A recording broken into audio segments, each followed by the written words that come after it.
Hey, aloha. We are here in Vegas, just landed, and we've got about 48 hours here on the ground, and we have a whole lot of things that we want to get done. Octavio's here with me from Seattle, John's here from Seattle, and then we have Stan, Mikey, James here in Vegas on our team, so we're all syncing up to try to get a whole lot of things done. One thing we got to do is yesterday we closed on a shopping center at Tucson Plaza for one of our physician clients. So we're going to go transition that property from the previous owner to the new ownership. We also then got to go to the 160 unit that I own. Because we have some issues there relative to some rent increases, and then we have some vacancies that we need to start planning for rehab, so we're gonna go do that. We gotta go say thank you to our escrow officer who's been just golden on closing a lot of our projects. So it's always nice to just love on people, so we're gonna try to squeeze that in.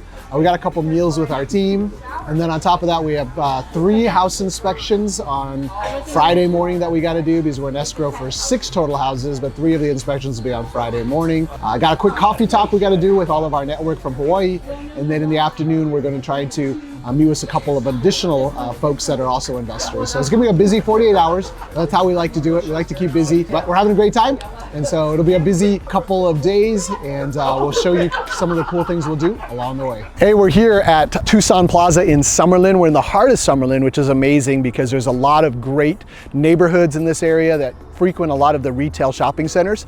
This one is 32,000 square feet. It was on market early in 2021. We took a look at it, and the offer prices were going up as close to $10 million. We came in at about 9.5 million. Then we found one of our clients that was really interested in possibly partnering, and then over time it looked like it would be a better option for our client to actually take down the whole asset themselves. And so this physician is one of our best friends, and he is a medical research scientist. He's gonna actually open up a lab here in Summerlin. Their main headquarters is in Irvine, so they're going to be able to do kind of a dual strategy here of owning an asset that give them passive income as well as having an operations here on site as well. So really some great tenants here. We've got Anytime Fitness, Venom Sports, we've got some nail salons, we've got Enterprise Car Rental. So some really great tenants that right now is offering about $650,000 net operating income per year, which is great. Post-closing, we oftentimes as brokers will kind of hand over the keys to our client and be like, good luck, God bless, and hope everything goes well. We don't operate like that. We're turnkey. So what we do is we stick with our client all the way through the stabilization process. And so that means that we're here to help ensure that the tenants are turned over to the new owner. Information is given to the existing tenants as to who they're going to pay rents to, taking a look at some of the maintenance that may be deferred to get all that done, and then taking a look at the design and some strategies for marketing in the community. So it's actually a lot of fun. We have a great time. And so today we're just going to kind of walk around, do a punch list of deferred items. We're going to check out the empty spaces, and then we're going to take a look at some of the best strategies to maybe even move some tenants around, open up some space so we can bring in some even bigger tenants or some alternative tenants that would bring more foot traffic into a commercial center like this. So let's go take a look inside one of the vacant units. We're going to start taking a look at actually converting it into a medical lab, and then also possibly a food operation like a smoothie.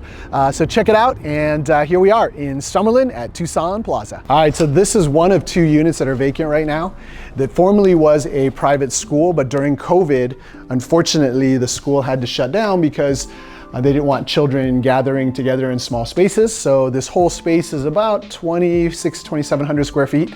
It's really 2 units, unit 4 and 5. So we're gonna go ahead and demise it, which means separate the 2 units, and then we're gonna tear the whole thing out, demo down to studs, and then we're gonna rebuild it. And so our contractor here will be in just a minute, and he'll take a look at the whole space and see what we need to do. On this side, we're gonna do a medical lab. So it's gonna have phlebotomists, draw blood, do some laboratory work here.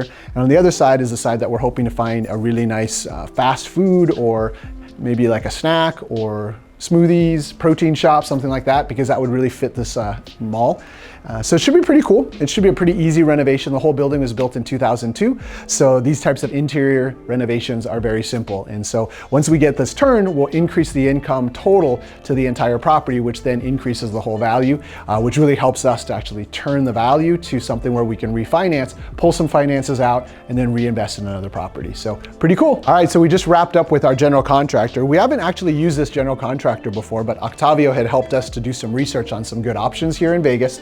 And he found one that was highly recommended for the commercial retail spaces like this. So we met a couple of them. This guy in particular is pretty solid. So it was good talking to him. And what's nice is that as contractors ourselves and owning a construction company, we're able to kind of interview somebody without them knowing that we're interviewing them. So it helps us to be able to ask the right questions to see, how are they going to respond to questions such as permitting and budgets, and how do they order their scope of work? What's the timeline of responses? And if you start getting weird responses, you're just like, okay, this isn't going to be a good contractor, or they have no idea what they're doing. Yeah, I'll run it up to my boss to let him know that you guys came by and see if we can get it going. Yeah, we just closed on it yesterday. Okay, perfect. So, perfect. Nice. All right. Thank you much. Take care. So we just stepped out of the Enterprise car rental here at Tucson Plaza. And one of the things that they would love to have is a key box that they can have customers drop the keys off after hours, which makes sense. Previous owner didn't allow that to happen. So that seems like a no-brainer for us. So we're going to probably drop something right there on the side to allow that to happen. So that way this tenant feels even better about us as new owners. And so that's always something really important when you're buying any type of property, is to see what you could do to add value to the clients that you have or the tenants you have, so that they really get excited about your new ownership and potentially to keep renewing their leases. So we're gonna do that through all of the tenants and just see what else we could do to help make their lives better, help to improve their experience here on the property. And then if we can do something and it's low-hanging fruit, then man, it goes a long ways, especially when later down the road, we raise rents. Hey, so now we're in North Las Vegas and we have closed on this property. It's 160 units in January. We're in the process of really transitioning the whole property to make it a really nice community for those that live in this area, and those that want to work down near the Strip or downtown can easily commute, because this is a great location. There's been a lot of deferred maintenance. The previous owner has owned this for about 20 years. They did a great job self-managing it. We hired a professional company, so we have a whole staff here that's helping us to really transition the units. We transitioned the office. The office used to be a 3-bedroom, nasty storage room, and we converted it to a gorgeous office. So we're gonna check that out here in a minute. We're gonna go take a look. There's 4 vacant units that just vacated, and so we're gonna take a look at how to rehab those. We have rising costs right now because of post-COVID conditions and the economic stuff that's happening around the world. So we're trying to compress the cost of rehab for these units because we have 160 of them to do. So if we just go over 2,000 or 3,000 per unit, that's a lot of money over 160 units.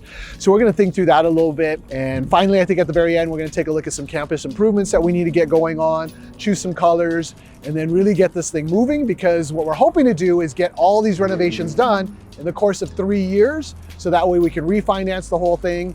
The appraisal value is at 17.5 right now. We purchased it at 14. And so we're hoping to get the value up to 28 million by the time we're done. And then we can refinance it all, get out and do another project. So come along and check out our Civic Center project. I want to go over the scope, the budget. I have it ready for you. Okay.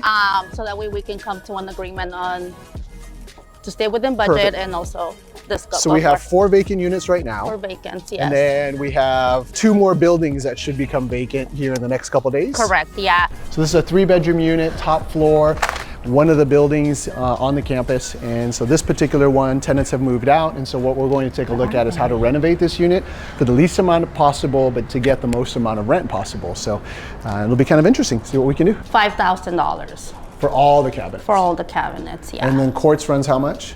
$2,700 for the quartz, yeah. And so Luis, you're thinking we just replace the faces of the bottom?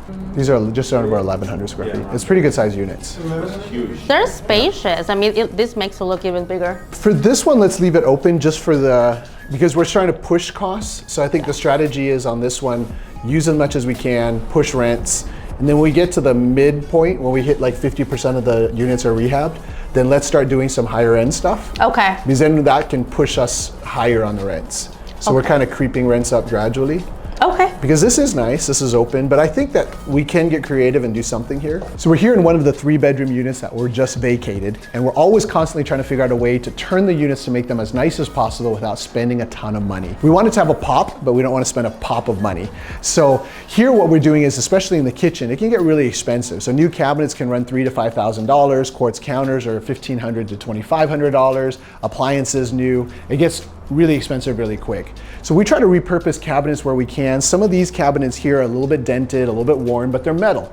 So we're actually gonna hide the cabinets since they're in good shape overall in terms of functionality. And so the team here on campus has decided a couple good ideas is actually spray them a fresh color. So we're gonna do a dark gray color, which will match the doors and the interior trim, which dark gray is really nice because it helps to hide some of the imperfections and even some of the doors that are existing, so we don't have to change those doors. The upper cabinets will do white, so that way there's a contrast of colors. So here in the bathroom, we're also trying to save money, but also make it as nice as possible, because tenants, much like homeowners, they're always concerned about kitchens and bathrooms. So in this bathroom, what's nice is that there is some tile that's been done and it's a little bit upgraded. The tub obviously needs to be reglazed. So we're gonna reglaze the tub white. We already have an older vanity, but in decent shape, which is white on top. So we'll keep that so it matches. And what we're gonna do with this wood cabinet is we're gonna paint it gray to match the tile work in the surround. And so this whole renovation here, a couple $100 for the glaze on the tub, maybe $100 worth of painting on the cabinetry, and now everything ties together. It's gonna look like brand new, and we're gonna roll new LVP throughout the bathroom, and it's gonna pop like a brand new bathroom. Black hardware, black lighting fixtures, black mirror, and it's gonna look like a designer bathroom for very little bit of money, but a huge result. We're just gonna have a lot of touch-up paint to do though, right? Because like all these kids, and okay. You know, it's the way it is, right? Yeah, because we're gonna have each of these columns black, right? And then we're gonna go white, black top trim. We're gonna spend $110,000 on rocks. No, it's Seems like a lot of rocks. No. Can we get cheaper rocks? And so $6,900 a building is actually not too bad. And if that's all labor. We can go. I say, hey, look, did you drop it? A little 5,000, you get a jack. See if you can get it to 130,000. Let me talk to them. 6,500 a building. Okay. So we're in one of the 3-bedroom units here at our Civic Center project that we have renovated, because now it's going to be the office for our on-staff management team. And so a couple things that we did to save some money is that we actually reused every single one of the doors to, as much as possible, not have to buy new doors and then also have to dispose of old doors. And what we did is we painted a really dark gray, and so it hides the imperfections of the old doors, and it makes it very modern, very inexpensive paint. We also kept the tile in place that was here, and we rolled on, this is actually not planks, this is rolled on LVP, and so it's rolled on kind of like a one piece of vinyl, and so it looks very, very much like plank, but it's actually very durable, and it's one solid piece, and that was very inexpensive to do, and we went right over the old tile. And here in the bathroom, what's cool is that the tile work in the shower and the tub, these are all original, and we just reglazed it. We put in a new vanity, put in some black cool fixtures, and rolled in the LVP, and it's like a brand new bathroom. And all of this was done very, very inexpensively, but yet it makes it feel like a brand new unit, and that's what everybody loves. So we've been rocking and rolling all day long, and now the sun's set, but we're not done yet. We're gonna hang out here in an area called Enterprise, and this is James. He's the owner of this jiu-jitsu studio, which is really cool. Mikey actually is a student here as well, which is great, which basically means James beats up Mikey. So we'd like to see that tonight, but it's kind of cool because we have an opportunity to help James out, because he's here in this space and he's rented out progressively more and more units, but the problem is it's rental, and so you're paying rent, and then on top of that, it's not permanent. Yes. So how many square feet do you have now? Right now we're at about 7,000 square feet. Wow. Yeah. And per square foot is what you're paying? Yeah, about, I would say around about $225 a square foot. That's what we're pretty much so like 15-some thousand a month. Yes, close That's to a it. lot. Mikey and James were talking, and they were like, hey, what about an opportunity for James to actually purchase a building and then be able to move the entire studio over there, actually then build equity, and at the same time have an opportunity to maybe even expand the business to ancillary services and some cool other dreams, which would be cool. Right now things are so competitive that, I mean, what we may need to be doing is taking a look at, again, something that has been sitting for a while and vacant. And so see if we can negotiate a pretty good deal, and then maybe even a seller financing, and then try to do a purchase agreement with the owner or the developer. Then they may be building 4 or 5 buildings, but if we could take one building, then that could really work out too. So kind of anything within 10 minutes of this spot would work. 15 minutes. So 10 minutes that way. As far as, yeah. The nice thing about 10 minutes that way is we're talking agricultural residential land. Yeah. So we should look at that.